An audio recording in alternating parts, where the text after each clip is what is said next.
ವೀಕ್ಷಕರೇ, ಈ ವಿಶೇಷವಾಗಿರುವಂತಹ ವಿಡಿಯೋದಲ್ಲಿ ಬಹಳ ಮುಖ್ಯವಾಗಿರತಕ್ಕಂತ ವಿಷಯ ಏನು ಅಂತಂದ್ರೆ, ನಿಮ್ಮ ನಕ್ಷತ್ರದವರಿಗೆ ಇವತ್ತು ತಾರಾಬಲ ಇದೆಯಾ ಅಂದ್ರೆ ನೀವು ಯಾವ ದಿನ ಕೆಲ್ಸಕ್ಕೆ ಹೋಗ್ತಾ ಇದ್ರಿ ಆ ದಿನ ತಾರಾಬಲ ಇದೆಯಾ? ತಾರಾಬಲ ಅನ್ನೋದು ತುಂಬಾ ಇಂಪಾರ್ಟೆಂಟ್. ನೀವೇನೇ ಒಂದು ಹೊಸ ಕೆಲಸ ಮಾಡ್ತಾ ಇದ್ದೀರಾ, ಒಳ್ಳೆ ಕೆಲಸ ಮಾಡ್ತಾ ಇದ್ದೀರಾ, ವಿವಾಹದಂತಹ ಶುಭ ಕಾರ್ಯಗಳಿಗೂ ಕೂಡ ತಾರಾಬಲ ಅನ್ನುವಂಥದ್ದು ತುಂಬಾ ಇಂಪಾರ್ಟೆಂಟ್. ಅವಾಗ ನಾವೇನ್ ಮಾಡ್ತೀವಿ, ನುರಿತಿರುವಂತಹ ಗುರುಗಳ ಹತ್ರ, ಜ್ಯೋತಿಷ್ಯರ ಹತ್ರ, ಶಾಸ್ತ್ರಿಗಳ ಹತ್ರ ಹೋಗಿ ಇವತ್ತು ತಾರಾಬಲ ಇದೆಯಾ, ನಾವು ಒಳ್ಳೆ ಕೆಲಸ ಮಾಡ್ಬೋದಾ ಇವತ್ತು ಅಂತ ನಾವು ಕೇಳ್ತೀವಿ. ಈಗ ನಿಮಗೆ ಸುಲಭವಾಗಿ ನೀವೇ ನಿಮ್ಮ ತಾರಾಬಲವನ್ನ ತಿಳ್ಕೊಂಡ್ರೆ ಹೇಗಿರುತ್ತೆ? ತುಂಬಾ ಅಂದ್ರೆ ತುಂಬಾ ಈಸಿಯಾಗಿ ನಾನು ತಿಳಿಸ್ಕೊಡ್ತೀನಿ. ತುಂಬಾ ಚೆನ್ನಾಗಿರುತ್ತೆ ಅಲ್ವಾ? ಯಾವ ದಿವಸಕ್ಕೆ ನೀವು ಕೆಲ್ಸಕ್ಕೆ ಹೋಗ್ತಾ ಇದ್ದೀರಿ ಅಥವಾ ಶುಭ ಕಾರ್ಯ ಪ್ರಾರಂಭ ಮಾಡ್ತಾ ಇದ್ದೀರಿ ಆ ದಿನ ನಿಮಗೆ ತಾರಾಬಲ ಇದೆಯಾ ಅನ್ನುವಂತಹ ಸಿಂಪಲ್ ಆಗಿ ನಿಮಗೆ ಸುಲಭವಾಗಿ ತಿಳಿಸುವಂತಹ ಪ್ರಯತ್ನ ಈ ವಿಡಿಯೋದಲ್ಲಿ ಆಗ್ತಾ ಇರುವಂತದ್ದು ಒಂದನೇ ಪಾಯಿಂಟ್. ಇನ್ನು ಎರಡನೇದು, ನೀವು ಪುರುಷರಾಗಿದ್ರೆ ನಿಮ್ಮ ನಕ್ಷತ್ರದವರು ಯಾವ ನಕ್ಷತ್ರದ ಕನ್ಯೆಯನ್ನ ಮದುವೆ ಆದ್ರೆ ಚೆನ್ನಾಗಿರುತ್ತೆ. ನೀವು ಮಹಿಳೆಯಾಗಿದ್ರೆ ನಿಮ್ಮ ನಕ್ಷತ್ರದಿಂದ ಯಾವ ನಕ್ಷತ್ರದ ವರ ಅಂದ್ರೆ ಹುಡುಗರು ನಿಮಗೆ ನಿಮ್ಮ ನಕ್ಷತ್ರಕ್ಕೆ ಸೂಟ್ ಆಗುತ್ತೆ ಅನ್ನುವಂತಹ ವಿಚಾರ. ಎರಡೂ ತುಂಬಾ ಅದ್ಭುತವಾಗಿರುವಂತ ಟಾಪಿಕ್, ನಿಮಗೆ ತುಂಬಾ ಯೂಸ್ ಆಗುವಂತ ಟಾಪಿಕ್. ಈ ವಿಚಾರವಾಗಿ ನಿಮಗೆ ಈ ವಿಡಿಯೋದಲ್ಲಿ ಸಂಪೂರ್ಣವಾಗಿ ತಿಳಿಸ್ಕೊಡ್ತಾ ಇರತಕ್ಕಂಥದ್ದು. ನೋಡಿ, ವಿಡಿಯೋ ಸ್ಟಾರ್ಟ್ ಮಾಡೋದಕ್ಕಿಂತ ಮುಂಚೆ ನಿಮ್ಮ ಹತ್ರ ಒಂದು ರಿಕ್ವೆಸ್ಟ್. ನೀವು ಫಸ್ಟ್ ಟೈಮ್ ಚಾನಲ್ ನೋಡ್ತಾ ಇದ್ರೆ ಈ ಕೂಡಲೇ ಈ ಚಾನಲ್ ಸಬ್ಸ್ಕ್ರೈಬ್ ಮಾಡ್ಕೊಳ್ಳಿ, ಬೆಲ್ ಐಕನ್ ಪ್ರೆಸ್ ಮಾಡ್ಕೊಳ್ಳಿ. ಫೇಸ್ಬುಕ್ ಅಲ್ಲೂ ನಮ್ಮ ಚಾನಲ್ ಸಿಗ್ತಾ ಇದೆ, ಫಾಲೋ ಮಾಡ್ಕೊಳ್ಳಿ. ಜೊತೆಗೆ ವಿಡಿಯೋದ ಕೆಳಗಡೆ ಡಿಸ್ಕ್ರಿಪ್ಷನ್ ಅಲ್ಲಿ ಲಿಂಕ್ ಇರುತ್ತೆ, ಅಲ್ಲಿ ಕೂಡ 27 ನಕ್ಷತ್ರದವರ ಈ ಒಂದು ತಾರಾಬಲ ಜೊತೆಗೆ ವಿವಾಹದ ಬಗ್ಗೆ ಮಾಹಿತಿ ಇರುವಂತ ವಿಡಿಯೋಗಳು ಸಿಗುತ್ತೆ. ನಿಮಗೆ ಬೇಕಾಗಿರುವಂತ ವಿಡಿಯೋಗಳನ್ನ ಡಿಸ್ಕ್ರಿಪ್ಷನ್ ಅಲ್ಲಿ ನೋಡ್ಕೋಬಹುದು. ಬನ್ನಿ, ಹಾಗಿದ್ರೆ ತಡ ಮಾಡೋದಕ್ಕೆ ವಿಡಿಯೋ ಸ್ಟಾರ್ಟ್ ಮಾಡೋಣ. ಇನ್ನು ಈ ವಿಡಿಯೋದಲ್ಲಿ ಮೃಗಶಿರ ನಕ್ಷತ್ರದವರ ಬಗ್ಗೆ ಮಾಹಿತಿಯನ್ನ ನೋಡಿ. ಮೃಗಶಿರ ನಕ್ಷತ್ರದವರಿಗೆ ತಾರಾಬಲ ನೋಡ್ಕೊಳ್ಳುವಂತಹ ಸುಲಭವಾದ ಮಾರ್ಗವನ್ನ ನಿಮ್ಗೆ ತಿಳಿಸ್ಕೊಡ್ತೀನಿ. ನೀವು ಮೃಗಶಿರದ ನಕ್ಷತ್ರದವರಾಗಿದ್ರೆ ಮೃಗಶಿರ, ಚಿತ್ತ, ಧನಿಷ್ಠ ನಕ್ಷತ್ರ ಅವತ್ತಿತ್ತು ಅಂತಂದ್ರೆ ಅದು ಜನ್ಮ ತಾರೆ ಆಗುತ್ತೆ. ಅಂದ್ರೆ ನಿಮಗೆ ಅಷ್ಟಾಗಿ ತಾರಾಬಲ ಇಲ್ಲ ಅಂತ ಹೇಳಿ ಅರ್ಥೈಸ್ಕೋಬೇಕು. ಇನ್ನು ಆರಿದ್ರ ನಕ್ಷತ್ರ, ಸ್ವಾತಿ ನಕ್ಷತ್ರ, ಶತಭಿಷ ನಕ್ಷತ್ರ ನೀವು ಕೆಲಸ ಮಾಡೋ ದಿನ ಇತ್ತು ಅಂತಂದ್ರೆ, ಏನೋ ಪ್ರಮುಖವಾದಂತ ಕೆಲಸ ಮಾಡುವಂತಹ ವಿಚಾರ ಅವತ್ತಿತ್ತು ಅಂತಂದ್ರೆ ಅವತ್ತು ಸಂಪತ್ತಾರೆ ಇರುತ್ತೆ. ನೋಡಿ, ಆರಿದ್ರ, ಸ್ವಾತಿ, ಶತಭಿಷ ನಕ್ಷತ್ರ ಅದು ಸಂಪತ್ತಾರೆ ಅಂದ್ರೆ ನಿಮಗೆ ತಾರಾಬಲ ಇದೆ ಸಂಪೂರ್ಣವಾಗಿ ಅಂತ ಹೇಳಿ ಅರ್ಥೈಸ್ಕೋಬೇಕು. ಇನ್ನು ಪುನರುಸು, ವಿಶಾಖ, ಪೂರ್ವಭಾದ್ರ ನಕ್ಷತ್ರ ಇತ್ತು ಅಂತಂದ್ರೆ ಅದು ವಿಪತ್ತಾರೆ ಈ ನಕ್ಷತ್ರಗಳ ದಿನ ಅಂದ್ರೆ ನಿಮಗೆ ತಾರಾಬಲ ಇಲ್ಲ ಅಂತ ಹೇಳಿ ಅರ್ಥೈಸ್ಕೋಬೇಕು. ಇನ್ನು ಪುಷ್ಯ, ಅನುರಾಧ, ಉತ್ತರ ಭಾದ್ರ ನಕ್ಷತ್ರ ಇತ್ತು ಅಂತಂದ್ರೆ ಕ್ಷೇಮತಾರೆ, ನಿಮಗೆ ತಾರಾಬಲ ಇದೆ ಅಂತ ಹೇಳಿ ಅರ್ಥೈಸ್ಕೋಬೇಕು ಅವತ್ತಿನ ದಿನ.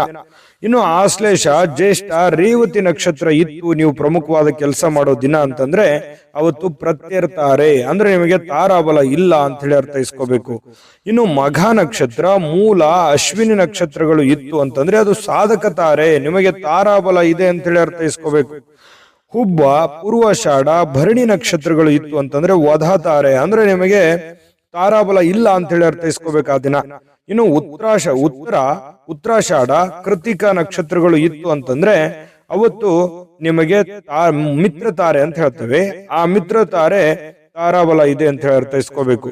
ಹಸ್ತ, ಶ್ರವಣ, ರೋಹಿಣಿ ನಕ್ಷತ್ರಗಳು ಇತ್ತು ಅಂತಂದ್ರೆ ಪರಮ ಮೈತ್ರ ತಾರೆ ಅಂದ್ರೆ ನಿಮಗೆ ತಾರಾಬಲ ಇದೆ ಅಂತ ಹೇಳಿ ಅರ್ಥೈಸ್ಕೋಬೇಕು.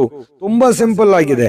ಅಂದ್ರೆ ಯಾವ ನಕ್ಷತ್ರ ದಿನ ಅಂದ್ರೆ ಇವತ್ತು ನೀವು ಕೆಲ್ಸಕ್ಕೆ ಹೋಗ್ತಾ ಇದ್ರಿ ಆ ದಿನ ನಿಮಗೆ ತಾರಾಬಲ ಇದೆಯಾ ಇಲ್ವಾ ಅನ್ನುವಂಥದ್ದು ಈ ವಿಡಿಯೋ ನೋಡಿದ್ರೆ ಗೊತ್ತಾಗ್ಬಿಡುತ್ತೆ. ಬೇಡ ನಿಮಗೆ ಬರೆದಿಟ್ಕೊಂಡ್ರು ಕೂಡ ನಿಮ್ಗೆ ಗೊತ್ತಾಗ್ಬಿಡುತ್ತೆ ಯಾವ ನಕ್ಷತ್ರದ ದಿನ ನಿಮಗ್ ತಾರಾಬಲ ಇದೆ, ಯಾವ ನಕ್ಷತ್ರದ ದಿನ ಇಲ್ಲ ಅಂತ ಹೇಳಿ ನಿಮಗೆ ಸುಲಭವಾಗಿ ತಿಳ್ಕೊಳ್ಳುವಂತ ಮಾರ್ಗ ಈ ವಿಡಿಯೋದಲ್ಲಿದೆ. ಮತ್ತೊಮ್ಮೆ ವಿಡಿಯೋ ನೋಡ್ಕೊಂಡು ಬರ್ಕೊಂಡು ಇಟ್ಕೊಂಡ್ರೆ ನಿಮ್ಗೆ ತುಂಬಾ ಅಂದ್ರೆ ತುಂಬಾ ಯೂಸ್ ಆಗುತ್ತೆ. ಇನ್ನು ಅದ್ಭುತವಾದ ವಿಚಾರ ಇದೆ. ಏನ್ ಗೊತ್ತಾ, ನಿಮ್ಮ ನಕ್ಷತ್ರದವರಿಗೆ ಅಂದ್ರೆ ಮೃಗಶಿರ ನಕ್ಷತ್ರದವರಿಗೆ ಹುಡುಗರಿಗೆ ಯಾವ ನಕ್ಷತ್ರದ ಕನ್ಯೆಯರು, ಕನ್ಯೆಯರಿಗೆ ಯಾವ ನಕ್ಷತ್ರದ ಹುಡುಗರು ಹೊಂದಾಣಿಕೆ ಆಗ್ತಾರೆ ಅನ್ನುವಂತ ಅದ್ಭುತವಾದ ವಿಚಾರವನ್ನ ತಿಳಿಸುವಂತದ್ದಿದೆ. ಅದಕ್ಕಿಂತ ಮುಂಚೆ ಅದ್ಭುತವಾದ ಒಂದು ವಿಡಿಯೋ ಇದೆ, ನೀವು ನೋಡ್ಲೇಬೇಕು. ಅಂತಹ ವಿಡಿಯೋ ಇದೆ, ನೋಡ್ಕೊಂಬನ್ನಿ. GB predictions. ನಿಮಗೆ ನಿಮ್ಮ ಮುಂದಿನ ಭವಿಷ್ಯ ಹೇಗಿದೆ ಅಂತ ತಿಳಿದುಕೊಳ್ಳುವ ಕುತೂಹಲ ಇದೆಯಾ? ಹಾಗೂ ನಿಮ್ಮ ಮಕ್ಕಳ ಮುಂದಿನ ಭವಿಷ್ಯ ಹೇಗಿದೆ ಅನ್ನುವಂತಹ ಕುತೂಹಲ ಕೂಡ ಇದ್ದೇ ಇರುತ್ತೆ ಅಲ್ವಾ? ಹಾಗಾದರೆ ನಿಮಗೆ ನಿಮ್ಮ ಜಾತಕದ ಅವಶ್ಯಕತೆ ಇದೆ. ಹಾಗಿದ್ದರೆ ಇಲ್ಲಿದೆ ನಿಮಗೆ ಸುವರ್ಣಾವಕಾಶ. JB ಪ್ರೆಡಿಕ್ಷನ್ಸ್ ಅವರು ನೀಡುತ್ತಿರುವ ಜಾತಕಗಳನ್ನು ಈಗಲೇ ಆರ್ಡರ್ ಮಾಡಿ. ವಿದ್ಯಾಭ್ಯಾಸ, ಉದ್ಯೋಗ, ವಿವಾಹ, ಆರೋಗ್ಯ, ಸಂತಾನ, ವ್ಯಾಪಾರ ವ್ಯವಹಾರ, ಇನ್ನು ಜಾತಕದಲ್ಲಿನ ಅನೇಕ ಮಾಹಿತಿಗಳು ನೀವು ಮನೆಯಲ್ಲಿಯೇ ಕುಳಿತುಕೊಂಡು ಸರಳವಾಗಿ ತಿಳಿದುಕೊಳ್ಳಬಹುದು. ಹಾಗೂ ಕೆಲ ಸಮಸ್ಯೆಗಳಿಗೆ ಪರಿಹಾರಗಳು ಕೂಡ ತಿಳಿದುಕೊಳ್ಳಬಹುದು. ವಿಶೇಷವಾಗಿ ಈ ಜಾತಕದಲ್ಲಿ ಗೋಚಾರ ಫಲಗಳು, ನಕ್ಷತ್ರ ಫಲಗಳು, ಪಂಚಾಂಗ ಫಲಗಳು, ದಶಾಫಲಗಳು, ಪರಿಹಾರಗಳು ಕೂಡ ಹಾಗೂ ಜನ್ಮಕುಂಡಲಿಯ ಸಂಪೂರ್ಣ ವಿಶ್ಲೇಷಣೆ ಇದರಲ್ಲಿ ಮಾಡಲಾಗಿದೆ.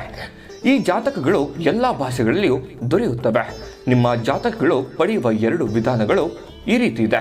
ಮೊದಲನೇ ವಿಧಾನ, ನಿಮ್ಮ ವಾಟ್ಸಪ್ ಸಂಖ್ಯೆಗೆ PDF ಫೈಲ್ನ ಮೂಲಕ ಕಳಿಸಲಾಗುತ್ತದೆ. ನೀವು ಇದನ್ನ ಮೊಬೈಲ್ನಲ್ಲಿಯೇ ಉಪಯೋಗಿಸಬಹುದು. ಇದನ್ನ ಪ್ರಿಂಟ್ ಕೂಡ ಹಾಕಿಸಿಕೊಳ್ಳಬಹುದು. ಇದರ ಬೆಲೆ 1100 ರೂಪಾಯಿ ಇರುವಂತಹ ಈ ಜಾತಕ ಕೇವಲ 499 ರೂಪಾಯಿಗೆ ಸಿಗ್ತಾ ಇದೆ. ಪ್ರತಿಯೊಂದು ಜಾತಕ 60 ರಿಂದ 80 ಪುಟಗಳು ಒಳಗೊಂಡಿರುತ್ತವೆ. ಆರ್ಡರ್ ಮಾಡುವ ವಿಧಾನ: 8197533688. ಈ ವಾಟ್ಸಪ್ ಸಂಖ್ಯೆಗೆ ನಿಮ್ಮ ಹೆಸರು, ಜನ್ಮ ದಿನಾಂಕ, ಹುಟ್ಟಿದ ಸಮಯ, ಹುಟ್ಟಿದ ಜಿಲ್ಲೆ, ಈ ಎಲ್ಲ ಮಾಹಿತಿ ವಾಟ್ಸಪ್ ಮಾಡಿ ನಿಮ್ಮ ಭವಿಷ್ಯದ ಕನ್ನಡಿಯನ್ನ ಪಡೆದುಕೊಳ್ಳಿ. ನೋಡಿದ್ರಲ್ಲ ವೀಕ್ಷಕರೇ, ಇದು 80 ರಿಂದ 100 ಪುಟಗಳ ಸಂಪೂರ್ಣ ಜನ್ಮಜಾತಕ ಫಲ. ನೀವೇ ಸುಲಭವಾಗಿ, ಸರಳವಾಗಿ, ಆರಾಮಾಗಿ ಓದ್ಕೊಂಡು ತಿಳ್ಕೊಬಹುದು. ಅಂತಹ ಅದ್ಭುತವಾದ ಮಾಹಿತಿ ಸಿಗುತ್ತೆ. ಭಾರತದ ಎಲ್ಲ ಭಾಷೆಗಳಲ್ಲಿ ಈ ಜಾತಕ ಸಿಗುತ್ತೆ. ಇದರ ಉಪಯೋಗ ಮಾಡ್ಕೊಳ್ಳಿ. ಈಗಲೇ ನಂಬಿಕೆ, ವಿಶ್ವಾಸ ಇಟ್ಕೊಂಡು ಆರ್ಡರ್ ಮಾಡ್ಕೊಂಡು ತರಿಸ್ಕೊಳ್ಳಿ ಅನ್ನುವಂತ ಮಾತನ್ನು ಹೇಳ್ತಾ, ವೀಕ್ಷಕರೇ, ಈ ಒಂದು ಮೃಗಶಿರ ನಕ್ಷತ್ರದವರಿಗೆ, ಹುಡುಗರಿಗೆ, ವಿಶೇಷವಾಗಿ ಹುಡುಗರಿಗೆ ಯಾವ ನಕ್ಷತ್ರದ ಕನ್ಯೆ ಅಂದ್ರೆ ಹುಡುಗಿಯರು ಮದುವೆ ಮಾಡಿದ್ರೆ ಚೆನ್ನಾಗಿರುತ್ತೆ, ಹೊಂದಾಣಿಕೆ ಆಗುತ್ತೆ ಅಂತ ನೋಡಿದ್ರೆ, ನೋಡಿ, ಅಶ್ವಿನಿ, ಭರಣಿ, ಕೃತಿಕಾ, ರೋಹಿಣಿ, ಆರಿದ್ರ, ಪುನರುಸು, ಪುಷ್ಯ, ಆಶ್ಲೇಷ, ಮಗ, ಹುಬ್ಬ, ಉತ್ತರ, ಹಸ್ತ, ಚಿತ್ತ, ವಿಶಾಖ, ಅನುರಾಧ, ಪೂರ್ವಾಷಾಢ, ಶ್ರವಣ, ಶತಭಿಷ, ಪೂರ್ವಭಾದ್ರ ಮತ್ತು ರೇವತಿ ನಕ್ಷತ್ರದ ಕನ್ಯೆಯರು ಈ ಒಂದು ಮೃಗಶಿರ ನಕ್ಷತ್ರದ ಹುಡುಗರಿಗೆ ತುಂಬಾ ಚೆನ್ನಾಗಿ ಹೊಂದಾಣಿಕೆ ಆಗುತ್ತೆ ಅಂತ ಹೇಳಿ ಅರ್ಥೈಸ್ಕೋಬೇಕು. ಇನ್ನು ಕನ್ಯೆಯರಿಗೆ ಅಂದ್ರೆ ಮೃಗಶಿರ ನಕ್ಷತ್ರದ ಕನ್ಯೆಯರಿಗೆ ಯಾವ ನಕ್ಷತ್ರದ ಹುಡುಗರು ಹೊಂದಾಣಿಕೆ ಆಗ್ತಾರೆ ಅಂತ ನೋಡಿದ್ರೆ, ಅಶ್ವಿನಿ, ಭರಣಿ, ಕೃತಿಕಾ, ರೋಹಿಣಿ, ಪುನರುಸು, ಪುಷ್ಯ, ಆಶ್ಲೇಷ, ಮಗ, ಹುಬ್ಬ, ಉತ್ತರ, ಹಸ್ತ, ಚಿತ್ತ, ಸ್ವಾತಿ, ವಿಶಾಖ, ಅನುರಾಧ, ಜ್ಯೇಷ್ಠ, ಮೂಲ, ಪೂರ್ವಾಷಾಢ, ಶ್ರವಣ, ಧನಿಷ್ಠ, ಶತಭಿಷ, ಪೂರ್ವಭಾದ್ರ ಮತ್ತು ರೇವತಿ ನಕ್ಷತ್ರದ ಹುಡುಗರು ಈ ಕನ್ಯೆಯರಿಗೆ ಅಂದ್ರೆ ಮೃಗಶಿರ ನಕ್ಷತ್ರದ ಕನ್ಯೆಯರಿಗೆ ಹೊಂದಾಣಿಕೆ ಆಗ್ತಾರೆ. ಮದುವೆ ಮಾಡಿದ್ರು ಕೂಡ ತುಂಬಾ ಸುಗ್ಗಿಯಾಗಿರ್ತಾರೆ ಅಂತ ಹೇಳಿ ಅರ್ಥೈಸ್ಕೋಬೇಕು. ವಿಡಿಯೋನ ಸೇವ್ ಮಾಡಿಟ್ಕೊಳ್ಳಿ ಅಥವಾ ಬರೆದುಕೊಂಡು ಇಟ್ಕೊಳ್ಳಿ, ಅಥವಾ ನೀವು ಇದನ್ನ ಲಿಂಕ್ ಅನ್ನ ನೀವು ಕಾಪಿ ಮಾಡ್ಕೊಂಡು ಇಟ್ಕೊಂಡ್ರೆ ನಿಮಗೆ ಬೇಕಾದಾಗ ನೋಡ್ಕೊಂಡ್ಬಿಟ್ರಿ ಅಂತಂದ್ರೆ ನಿಮಗೆ ತಾರಾಬಲ ನೋಡ್ಕೊಳ್ಳುವಂಥದ್ದು ಅಥವಾ ನಿಮ್ಮ ನಕ್ಷತ್ರದ ವರ ಕನ್ಯೆಯರನ್ನ ಯಾವ ರೀತಿ ಸೆಲೆಕ್ಟ್ ಮಾಡ್ಕೋಬೇಕು ಅಥವಾ ನೋಡ್ಕೋಬೇಕು, ಹೊಂದಾಣಿಕೆ ಬರುತ್ತೆ ಅನ್ನುವಂಥದ್ದನ್ನ ಸುಲಭವಾಗಿ ತಿಳ್ಕೊಳ್ಳುವಂತ ಮಾರ್ಗ ಈ ವಿಡಿಯೋದಲ್ಲಿ ಆಗಿದೆ. ವಿಡಿಯೋ ತುಂಬಾ ಯೂಸ್ ಆಗಿದೆ ಅಂತ ಅನ್ಕೋತೀನಿ. ಇಷ್ಟ ಆಗಿದ್ರೆ ಲೈಕ್ ಮಾಡಿ, ಶೇರ್ ಮಾಡಿ, ನಮ್ಮ ಚಾನಲ್ ಸಬ್ಸ್ಕ್ರೈಬ್ ಮಾಡ್ಕೊಳ್ಳೋದನ್ನ ಮರಿಬೇಡಿ. ಜೊತೆಗೆ ವಿಡಿಯೋದ ಕೆಳಗಡೆ 27 ನಕ್ಷತ್ರಗಳ ಬಗ್ಗೆ ಮಾಹಿತಿಗಳು ಸಿಗ್ತಾ ಇದೆ, ಬೇಕಿದ್ರೆ ನೋಡ್ಕೊಳ್ಳಿ, ಲಿಂಕ್ ಇದೆ. ಶುಭವಾಗ್ಲಿ. ತಾಯಿ ಅನ್ನಪೂರ್ಣೇಶ್ವರಿ ಸಕಲ ಅಷ್ಟೈಶ್ವರ್ಯಗಳನ್ನು ಕೊಟ್ಟು ಕರುಣಿಸ್ಲಿ ಅಂತ ಪ್ರಾರ್ಥನೆ ಮಾಡ್ಕೊಳ್ತಾ, ಸರ್ವೇ ಜನಃ ಸುಖಿನೋ ಭವಂತು.